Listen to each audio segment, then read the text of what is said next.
বন্ধুরা আসসালামু আলাইকুম। এখন আলুর ভরা মৌসুম, প্রচুর আলু দেখতে পাচ্ছেন। আমি নতুন একটি আলু চিপস আপনাদের সাথে শেয়ার করব। প্রথমত আলুগুলোকে গ্রেটার দিয়ে গ্রেট করে নিচ্ছি, চিপস আকারে স্লাইস করে নিচ্ছি। তারপর এই আলুগুলোকে আমি ঠান্ডা পানিতে 5 থেকে 8 মিনিট ভিজিয়ে রাখবো। ভিজানোর পর একটা স্ট্রেনারে তুলে রাখবো। স্ট্রেনারে তোলার পর পানিগুলো আমি টিস্যু দিয়ে মুছে নিচ্ছি, দেখতে পাচ্ছেন। তারপর পাশে আমি কিছু কর্নফ্লাওয়ার নিয়ে নিয়েছি, সল্ট আর শুকনো মরিচ গুঁড়ো দিয়ে একটা,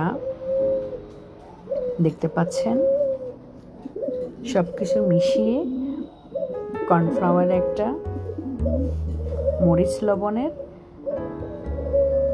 কিছু একটা তৈরি করে নিয়েছি, দেখতে পাচ্ছেন। তারপর শুকনো আলুগুলোতে এই যে কর্নফ্লাওয়ার এভাবে মেখে তারপরে এটাকে ভাঁজ দিয়ে টুথপিক দিয়ে গেঁথে দিব।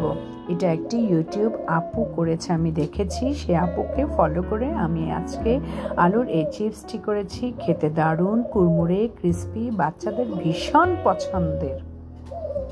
তো আমার বাসায় বাচ্চারা ছিল, তারা দারুণভাবে উপভোগ করেছে।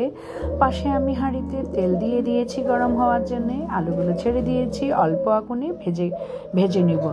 যদি আপনি আগুনটাকে জোরে দিয়ে দেন তাহলে আলুগুলো নরম থেকে যাবে, ক্রিস্পি হবে না।